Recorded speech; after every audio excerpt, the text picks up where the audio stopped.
The average Adventist doesn't have any friendships outside of church after about 5 years. We need to make sure they have friends, because if they don't have friends, they're not staying. I mean, we'd like to think they stay because of our theology, but what really happens is that they come because of our theology. They stay because they've made a friend.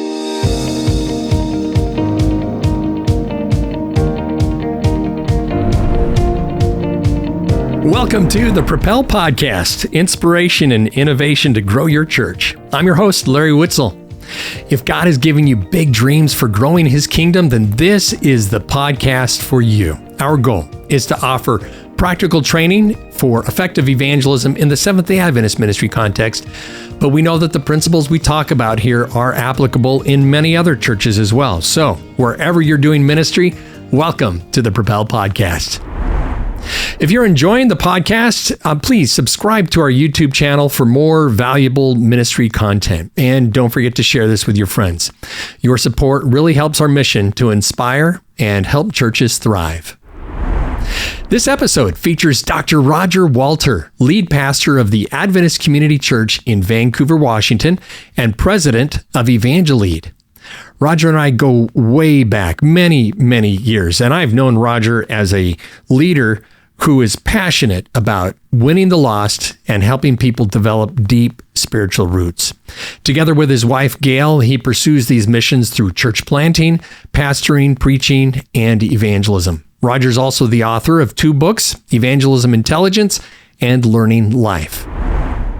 In this presentation, Dr. Walter shares powerful stories of how evangelism transforms communities. He introduces the Evangelism Pyramid, a step-by-step guide for successful outreach and retention, emphasizing the need for churches to adapt their methods to better connect with their communities. Roger highlights the crucial role of building relationships, engaging in community service, and boldly proclaiming the Adventist message to effectively attract and retain new members in the church. We'll hear from Dr. Walter in just a moment. First, I want to give a big plug to the sponsor of this episode, Advent Source. Whatever your church is up to, whether it's evangelism, VBS, Pathfinders, community services, Advent Source has you covered. As the official leadership resource center for the Seventh-day Adventist Church in North America, Advent Source offers a wide range of materials for evangelism, Sabbath school, community-friendly seminars, Pathfinder and adventure clubs, and more.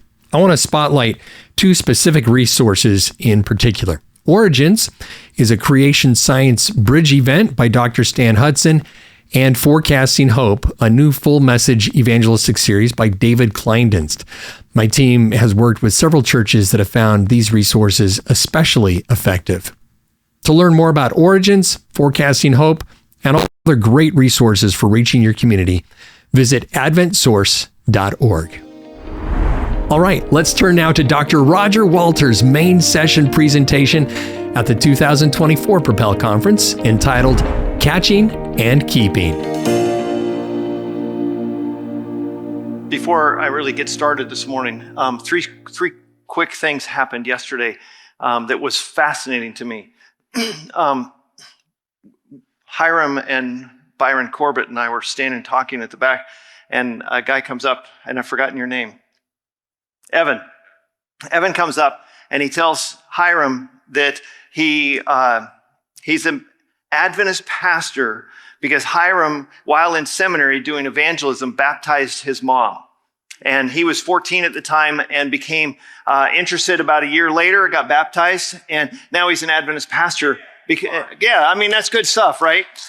And then Byron shared a similar story to me. He was doing a wedding I think it was in Tennessee, right? Or was it Texas? What?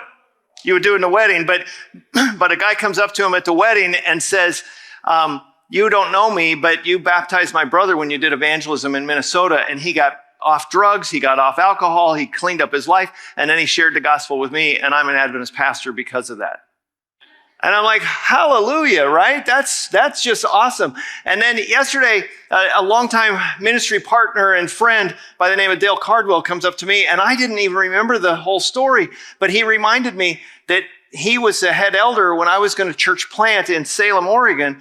And he came up and he says, because of the vision of the church planting and evangelistic mindset, I'm an Adventist pastor today. And I'm like, hallelujah. I could not have been more blessed yesterday than anything. I am charged up today because I believe in an evangelistic mindset and what it does. And it changes churches. It changes people. It changes everything. I thought I'd get a few more amens out of that. Amen, Raj. Okay, let's go. Okay. So, when I was about 8 or 9, 10 years old, my grandpa took me on a fishing trip. And I'd never been fishing really before because he kind of focused on my older brother before that. And he says, Raj is getting old enough. Let's take him and we'll go fishing. And we went out, I think it was to Diamond Lake in Oregon. And we went out and we went fishing. He had his boat and he gave me this lure and it's called the triple teaser. Okay. Brand new. He opened the package up, tied it on my line, and then he gives it to me and he says, cast it out. And I go, and it gets tangled. And he untangles it really patiently. He was a great grandpa. He was the best fisherman ever. I mean, he was such a good fisherman that every time he told me a story about the fish he caught, the fish got bigger. That's how good of a fisherman he was.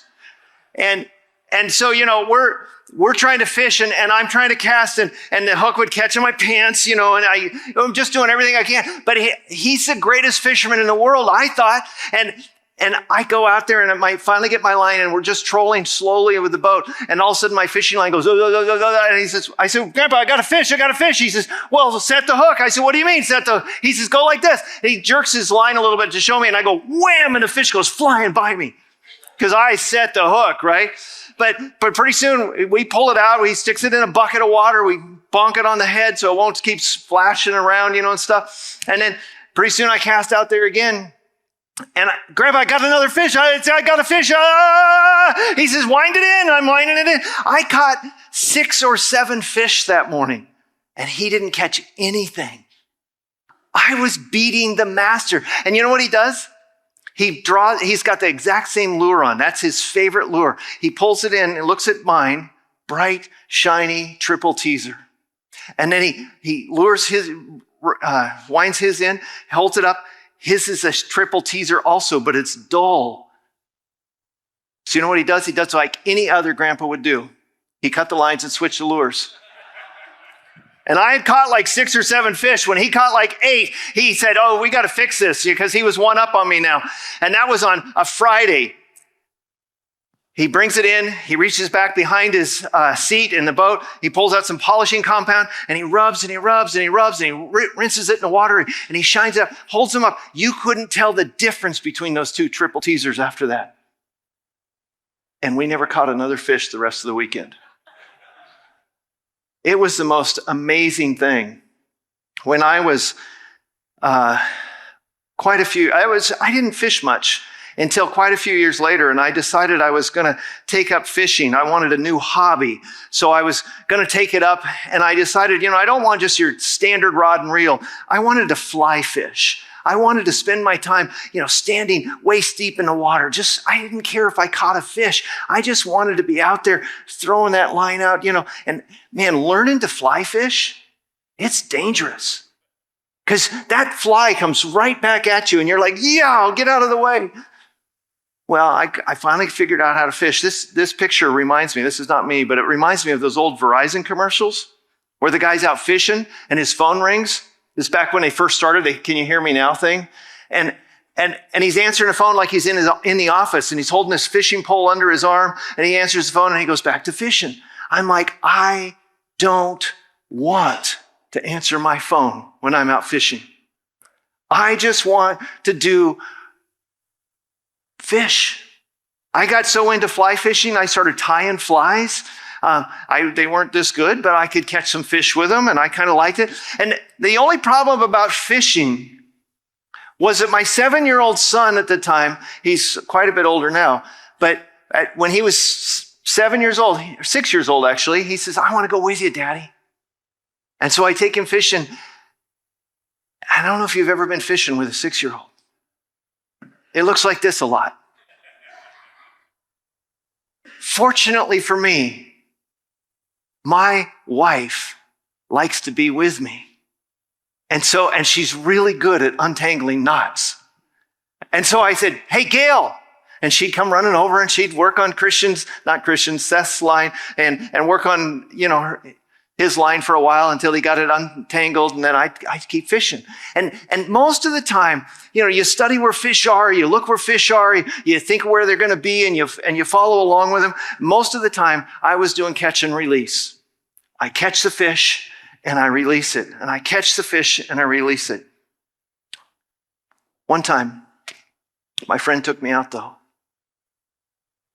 And we caught a really big fish. Like he was trying to teach me how to salmon fish. And we caught this, I caught this 32-inch salmon. It's not huge by salmon standards, but it was a lot bigger than the rainbow trouts I was catching. A lot bigger than the steelheads even that I was catching. I caught this, and I got this picture. I couldn't find it. I would have put it up here, but I couldn't find it. I got this picture where I'm in the kitchen and I'm holding this fish and my son's standing right here because he was with me. And we got the biggest smile on our face because we got this fish. And I took it to my neighbor and I said, hey, listen, I'm a vegetarian, but I thought you might like this. He says, like it. He grabs it, and he runs off and puts it in the steaks and freezes it. And he's excited. Catching fish is a lot of fun. Most of the time I did catch and release, but we're here talking about the Propel Conference and evangelism, and I think we ought to be talking about catching and keeping. So I had a conversation years ago with Jose Cortez Jr. at the NAD, and he was up front talking to us about the statistics of evangelism and how we're keeping them. He says, we're only keeping 65% of the people. That's terrible. We should be keeping a lot more than that. And I just sat there and listened with my mouth shut because there was about 20 or 30 people in the room. And I went up to him afterwards and I said, Jose. He says, yeah. I said, do you play baseball? He says, absolutely. I said, if you got a hit 65% of the time, would you be cut from the team or would you make the Hall of Fame? He says, oh, I get your point. I said, statistically, 65, we would all like 100%, right? Okay, I just want to see if you're still awake. Okay, we would all like 100%, but 65% is pretty good. You know what Billy Graham's percentage is? Well, it was 3%. His retention rate was 3%.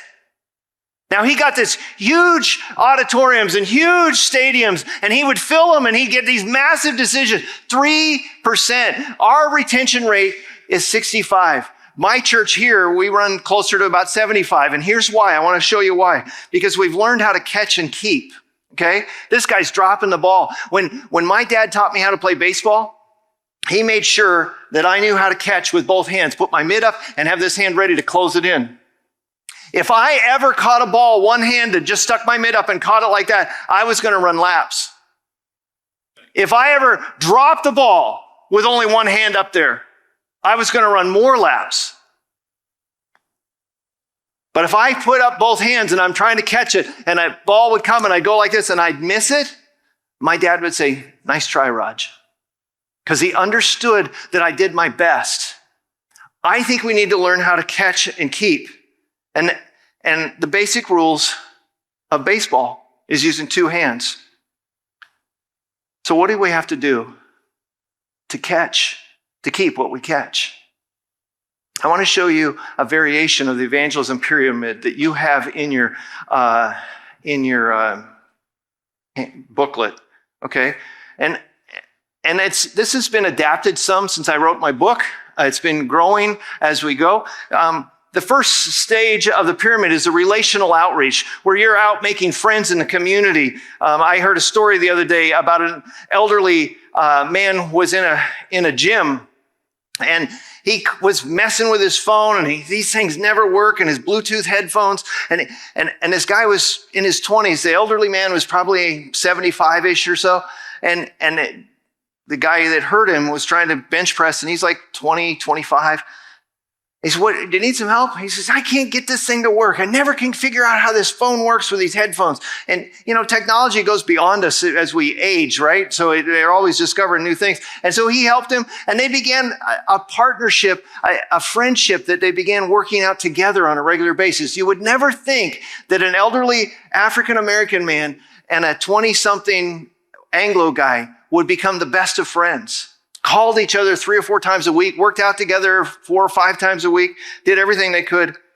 Friendship, relationships matter. When I was in college, my buddy and I took a trip to Southern California to see a friend. On the way back, I said, I-5's boring. Let's get off of I-5. It's just, there's nothing to see on I-5 except road and flat fields. I said, let's go up 101. Let's go see San Francisco. Let's go see the crookedest street in the world. Let's go see the Golden Gate Bridge. And we're like, okay, yeah, that's cool. We get to San Francisco. This is in the days before GPSs, and we're following maps as best as we can, but we didn't even own a map, so we'd have to stop at a gas station. I used to have maps posted on the wall. Okay, here's the road we have to take. It looks like that exit. I said, Bill, you guide me, I'll drive. We get to San Francisco. We can see the Golden Gate Bridge in a distance. We can't figure out how to get there. And we're driving in circles. We're driving around this way and that way. And finally, I just pull over. I said, Bill, roll your window down. He says, this is San Francisco. You don't talk to strangers. I said, roll your stinking window down. So he rolls his window down. I lean over and I said, can you tell us how to get on the Golden Gate Bridge? And the guy mumbles something unintelligible. Yay, wong, yay, wong. We roll away real slowly. I said, what did he say, Bill? He says, I have no idea. So we stopped the next guy. Hey, how do you get to the Golden Gate Bridge? He says, you got to go back 5 blocks, take a left. I said, okay, cool. And the guy, but we get lost again on one-way streets. And I'm like, okay, we stopped and asked somebody else. And he says, yeah, you got to go forward and go to the right. I'm like, what? Nothing was making sense. We finally made the Golden Gate Bridge about 11:30 p.m. It was beautiful. You couldn't see a thing. You know what the Golden Gate Bridge is most famous for? Suicides. It's most famous for suicide. The local media has stopped publishing how many suicides happen every year or every month because they get to 19 in a month and they say, somebody will say, oh, I want to be the 20th. Or, hey, we've made 149 for the year. Somebody says, I want to be the 150th. One guy jumped off and committed suicide, and they found his journal in his apartment. And he had written the journal entry maybe an hour before he jumped. And here's what he wrote.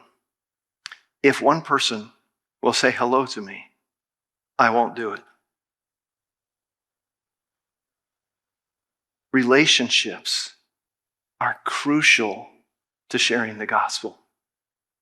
Relationships are some of the most powerful things we do. The second step of the pyramid is community service, where we are out into the community and serving in the community and helping the community, doing a cleanup at an elderly lady's house, doing a painting of a house, cleaning up a park, sweeping the road after an accident, getting glass out of the road or something, and just helping in the community. Can you imagine what it says about your church and my church if somebody says, I got a friend that goes to that church? And it's interesting because they're always out in the community serving. That says a lot, doesn't it?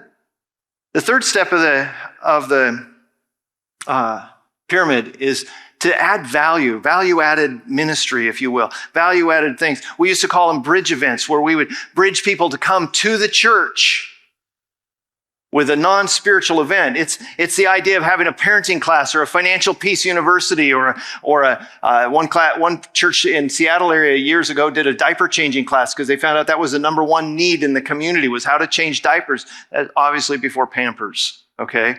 But they were trying to figure out how to reach their community. And what does your community need? Do they need parenting? Do they need after-school programs? Do they need a health class? Do they need cooking schools? Those are the traditional things we do where we're adding value to their life in a situation. We're not afraid to bring up Christ in one of these bridge event kinds of things, but we're not asking for a decision. We're not pushing them to make a decided decision.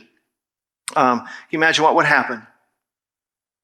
Somebody in their mind says, I got a friend that goes to that church. And I noticed that church was always out in the community serving. And I even went to one of their parenting classes. And when I walked through the doors, the walls of the church didn't fall down. You know, it says something, right?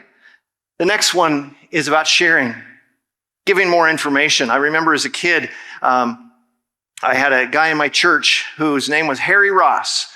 He owned a health food store in Portland. And he went to our church and he asked me on Sabbath afternoons, you want to go hand out Bible readings for the home?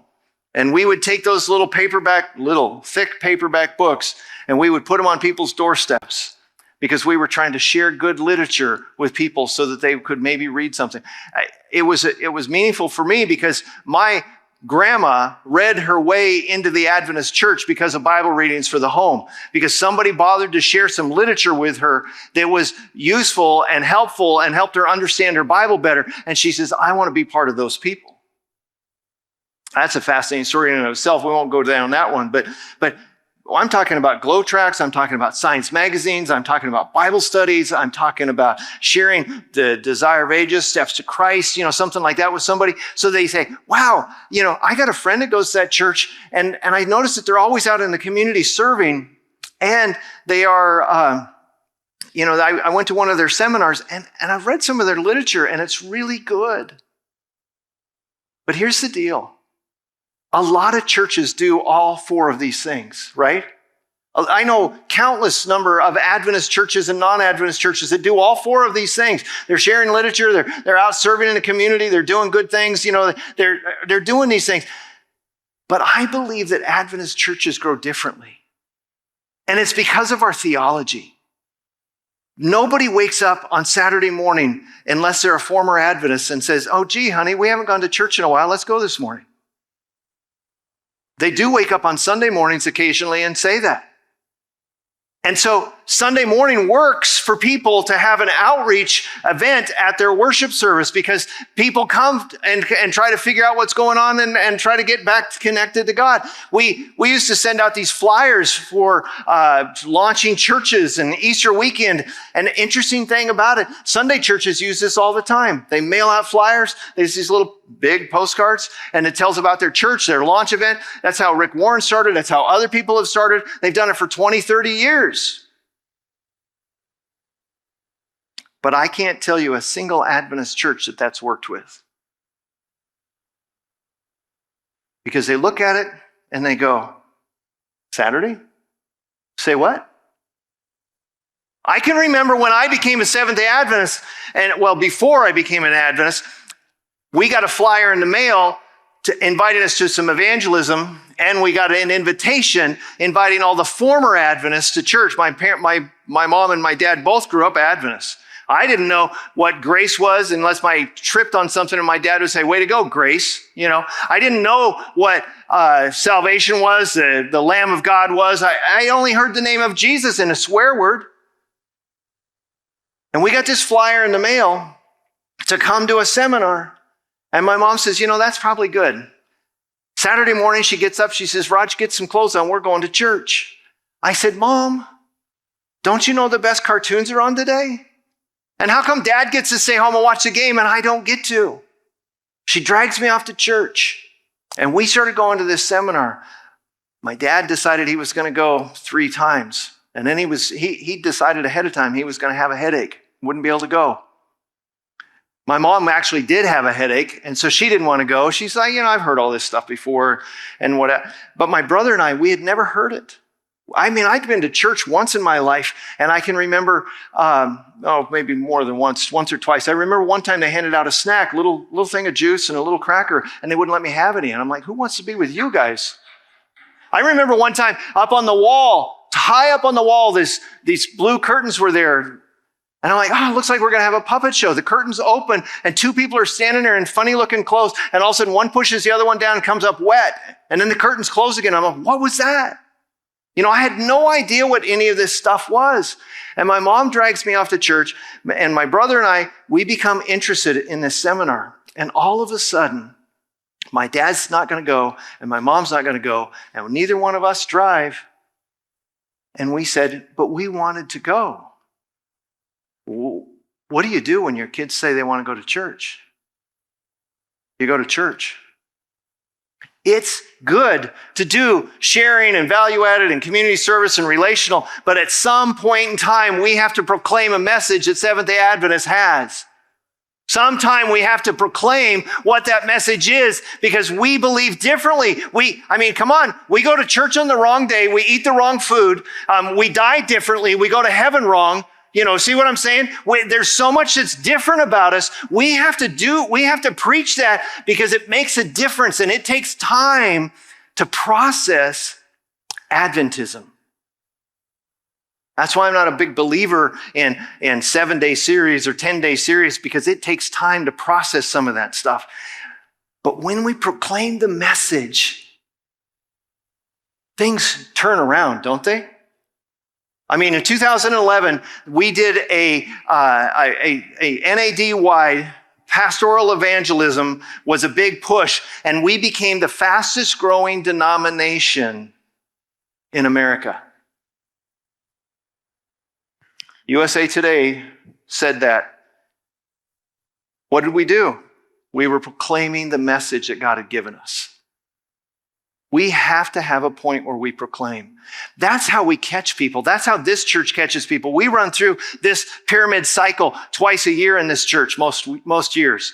We say we want to constantly be making relationships in the community. My wife and I, we do it when we walk. We'll be walking along and talking to people while we stop. My kids are like, you guys are gone forever on your walk. Yeah, it's true. We walk. My wife walks me like 7-8 miles a day. It kills me, but I just keep doing it because it's our daily date and we spend time together. But we always stop and talk to people. One day we walked up to this garage sale and we walked in and the lady says, "Oh, you're the Walkers." I'm like, "Well, no, we're the Walters." "Oh, Walkers, yeah, because we walk all the way." And we're waving at people and we're building relationships. People come and say to us all the time, literally, they said, "I've watched you guys walk here for years and you wave to me every day. I had to stop and say hi." And we build a friendship. So all these things lead to the pinnacle of the pyramid where we proclaim the message. That's how we catch people. How do we keep people? Because once you get them baptized, it's a huge thing, isn't it? That bottom right picture, that's my family getting baptized and the evangelists that brought us along. It's changed everything. I think the best way to keep people is to come back down the pyramid. Proclaiming is when we worship. We worship together. They're identical things, really. We're proclaiming the message, but we have to learn to worship. If a non-Adventist came to your church and actually decided to believe and join what we believe and become a member, would they enjoy our worship services? Do you think we should spend some time making worship as good as we make evangelism? Do you think we ought to spend some time targeting who we're reaching? Maybe we could spend some time thinking through what we say. I remember years ago, after the 2015 General Conference, I had a lady stand on this stage, and her husband was on the General Conference Executive Committee at the time. And she says, "Can I give a report of the GC?" And I said, "Absolutely." So she gets to our first service and she says, "We were at the GC and we did this and they did this."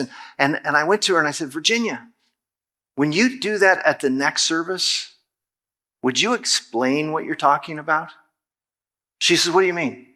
I said, "About 20% of our audience every Sabbath are non-Adventists. Another 20% are fairly new Adventists." I said, "Would you just say, instead of saying the GC, would you say the General Conference of Seventh-day Adventists, the world governing body of the denomination?" "Oh, I could do that." She got up and she said a paragraph before she just said GC. But all of a sudden it made sense to everybody in the audience. When we start thinking about designing worship, what would it be like if we cleaned up our language? Because everybody has insider language, don't they? My son's in the Navy, and he's always talking about the BC-1 and the far too. And I have no idea what some of these things are, but he's got, all this stuff that he talks about. And I'm like, Seth, stop. What in the world are you even talking about? And I got to ask him questions. But think about what we say. Turn in your tithes and your offerings. I got to take my tie off and put it in the offering, When I first started going to church, I see this old lady. She's getting younger all the time, by the way. But I see this old lady, because I'm getting older, right? Those people aren't old anymore. But I see this old lady, she says to another old lady, and she calls her a dork. And I'm like, what? This is church. You can't call each other dorks. What are you doing? That's so rude. And my mom says, shh. She didn't call her a dork. She invited her to Dorcas. And I'm like, oh. And then I started hearing about new Tina. And I was like, what's wrong with the old Tina? We have to clean up our language and start deciphering what we do. And what we do in worship ought to be interesting and open so that everybody understands it, don't you think? The next thing is we learn. We start, when we get people involved in evangelism and they become members, not only do we make our worship right, we also start having classes immediately afterwards. I teach a Bible marking class after every evangelistic series down in this corner. And I just take them through the Bible and I say, we're going to study the same things you learned in the prophecy seminar. We're going to do it in a different order and we're going to allow you to ask questions all the way through. We also teach a class on the history of Adventism. We teach a class on the book of Daniel as a follow-up. We'll teach a class. We have a guy here at the church who's an expert in Bible translations. He's a former Academy Bible teacher, former pastor, and he teaches a class on the proper use of Bible translations because I'm trying to cut off and help people learn that it's okay to use something other than the King James Bible. There's nothing wrong with the King James Bible until you start saying it's the only one. So we're trying to get people to learn and relearn the same things that they learned when they came to the seminar. The next step is we take them through and we're teaching them. We're giving them good literature. We're helping them read good stuff. When Ron Cluzet came here and did a field school, and we had like 20 seminary students here, I told him one day, I said, very few people outdo me in evangelism. I said, but you make me tired. Because he worked us for a year getting us going and making sure everything happened. And then at the end, he got people assigned as mentors for the new people. Their job is to teach them about Adventism. Their job is to help them understand Adventism. And so they would take them to the ABC and show them where the books are, show them where the different books and the different foods are and all those things. And he says, I want you to take them these books. And he gave a shopping bag full of books. Now, Ron Cluzet has got a PhD in theology. And the books, he's a deep thinker. My people were overwhelmed with that a little bit. And the people that received them, they were supposed to give them a book a week or a book every month or something and just take them through the year. But there was like 30 books in this bag each person had. And then some people just walked up and said, hey, I want to give you these books. The average person reads less than a book a year. And you just handed them like 30 books in a bag and they go, I can't even hold it up, right? And so the goal is that as we go up, we repeat what we do going down. And so we worship, we give them good literature to read, and we're maybe even sending them to YouTube to watch certain things, but we're careful about that because we're making sure they're well-vetted videos, because there's some people who claim to be Adventists who aren't. And there's some people that shouldn't be. And they shouldn't be preaching and they shouldn't have a following. So I say to people, be careful, because we want to teach them how to use Ellen White properly. We want to teach them how to use the Bible properly. The next step is we get them involved.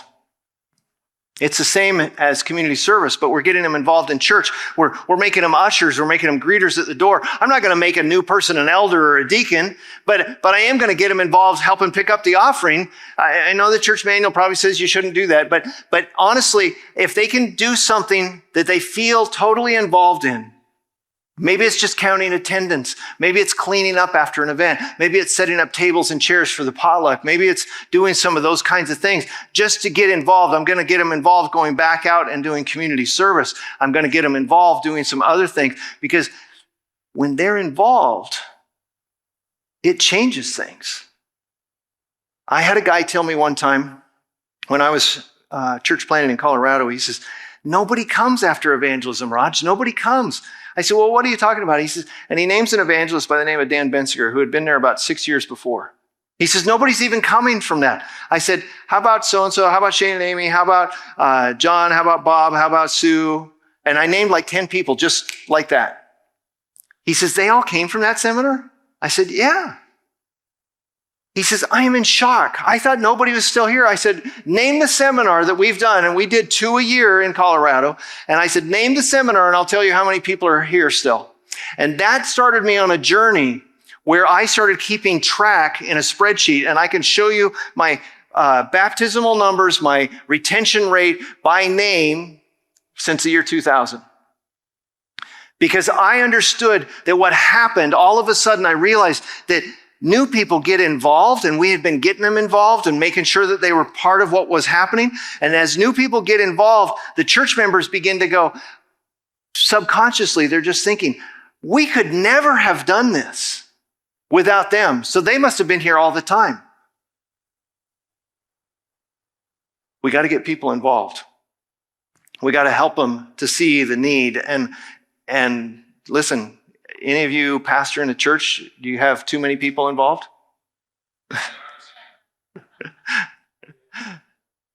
The next step of the pyramid, the last one, is building relationships. And it is this concept of helping people build friends. Hiram mentioned 2. I've always heard that you need at least 7 friends within the first year or you're not staying. The average Adventist doesn't have any friendships outside of church after about 5 years. We need to make sure they have friends, because if they don't have friends, they're not staying. I mean, we'd like to think they stay because of our theology, but what really happens is that they come because of our theology. They stay because they've made a friend. And they feel involved and they feel a part of what is happening. It's fascinating when you stop and think about all that happens in the world.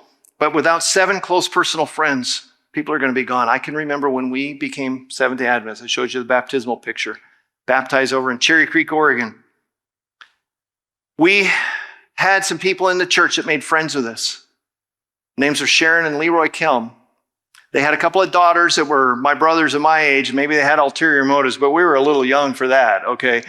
At least I was, and the daughter that was my age was.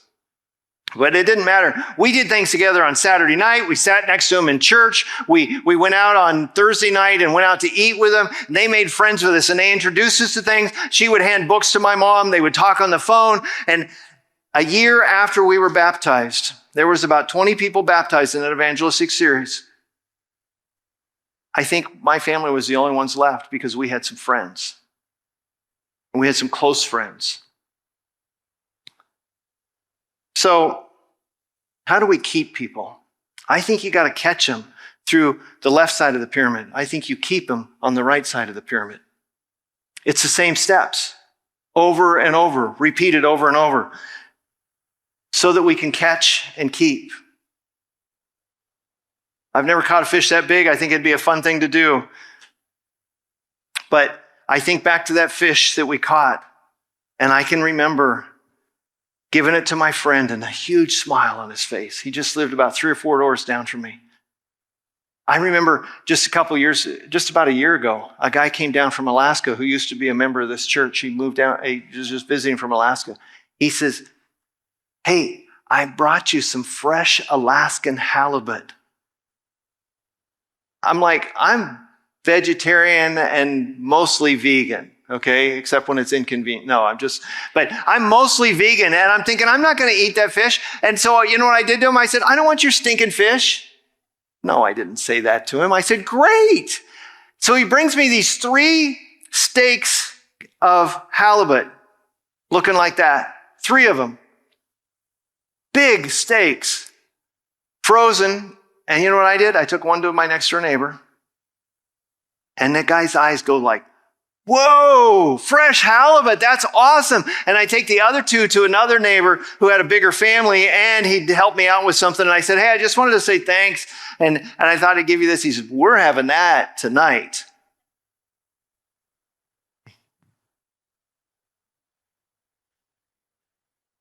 So, if we're talking about catching and keeping, Jesse Wilson talked the other night about losing his son for 20 minutes.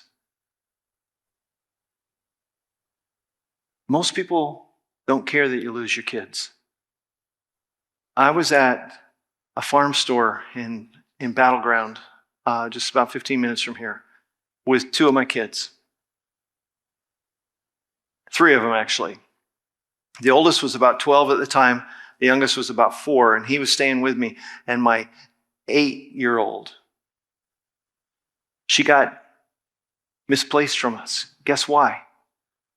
She's following me around. I got a hat on, I got a t-shirt on, I got a pair of shorts, and I got a pair of sandals. I go up one aisle, go down the next aisle. I'm looking for something specific for our dogs or whatever, and I'm looking for something. And all of a sudden I look around, and my daughter Cosette is gone. I'm like, where'd she go? And I said to my 9-year-old, go that way and look up every aisle. I'll go this way. We looked up every aisle. She was completely gone. And guess what? I go by the cash register. And it's so shocking to me. I said, I think somebody took my daughter. And they look at me and start ringing up the next item. I'm like, hello, lock the door, shut the house down, call the cops, do something. Don't just go on with life, right?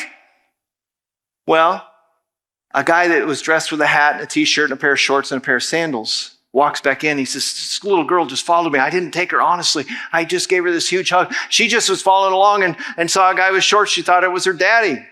She should have known his legs were bigger than mine. But nobody else cared. I loved what Jesse Wilson said the other night when he says, if you can never forget the heart of losing your kid, we can go forward together. We can continue to reach people. I just believe that the purpose of the church is to catch people and to keep people. I think heaven is big enough that we need to catch more. Do you know the average Adventist pastor only sees about 100 to 150 baptisms in their career? That's horrifying to me. I've been fortunate enough to see almost 1,000. And I'm just like, we've got to do something to keep people, to grow them, to help them put roots down. And when I heard those 3 stories yesterday about people who, because somebody shared their faith, came back around and became an Adventist pastor and helping other people come to Jesus, I'm like, that's the good news at work. That's when we're catching and we're keeping, and we got to go fish, don't we? To be a fisher of men, to share our faith. I want you to, if you got a Bible on your phone, take a look. John chapter 5, verse 1 to 11. Here's what it says. This is from the New Living Translation. One day as Jesus was preaching on the shore of the Sea of Galilee, great crowds pressed in on him to listen to the word of God. And he noticed 2 empty boats at the water's edge, for the fishermen had left them and were washing their nets. Stepping into one of the boats, Jesus asked Simon, its owner, to push out into the water. So he sat in a boat and taught the crowds from there. When he had finished speaking, he said to Simon, now go out where it's deeper and let down your nets to catch some fish. Master, Simon replied, we worked hard all last night and didn't catch a thing, but you say so, I'll let the nets down again. Can you just see Peter doing this? Oh, come on, Jesus. We've been going all night long. My arms are toast. I have nothing left. And he's making up all this story and at the same time looking into Jesus' eyes and he's going, Can you? Okay, if you say so. Then I'm going to have to clean the nets again. And this time their nets were so full of fish that they began to tear. Shout for help from the partners of the other boat, and soon both boats were filled with fish and on the verge of sinking. When Simon Peter realized what had happened, he fell to his knees before Jesus and said, "Oh Lord, please leave me. I'm such a sinful man." For he was awestruck by the catch of fish, as were the others with him. His partners, James, John, and sons of Zebedee, were also amazed. Jesus replied to Simon, "Don't be afraid. From now on, you'll be fishing for people." And as soon as they landed, they left everything to follow Jesus. Years ago, Greeley, Colorado, we invited this evangelist by the name of Dan Bensier again to come. The only place we could find to rent was a civic auditorium. It sat 850 people on the main floor. And Dan said to me over the phone, he says, the amount of brochures we're sending out means you're going to get a crowd of about 300 people there. He says, I'm a little concerned it will get lost with the crowd dynamics. It will lose people in the space. I said, there's no place else to go. So we rented the building. And then we started praying.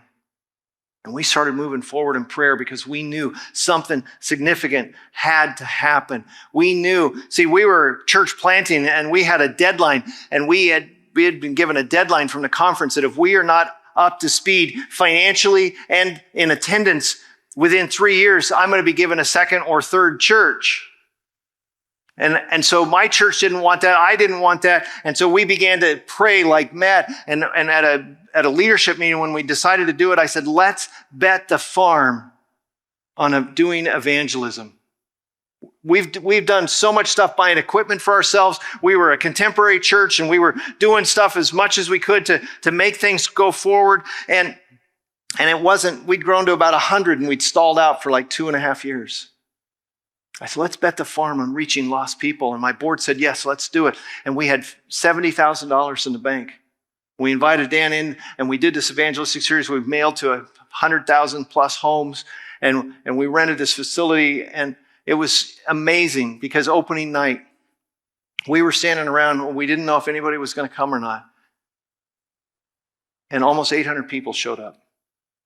We thought we were going to have to open the second layer of the Civic Center. It was amazing. And when we stood around doing the baptisms, where we baptized over 50 people, and we sat there, and we had another church helping us, and we were baptizing, the other pastor and I, we were baptizing people. One of my members says to me, "What's going on, Raj?" I said, "What do you mean?" He says, "This kind of stuff happens in Africa, not in America. What's going on?"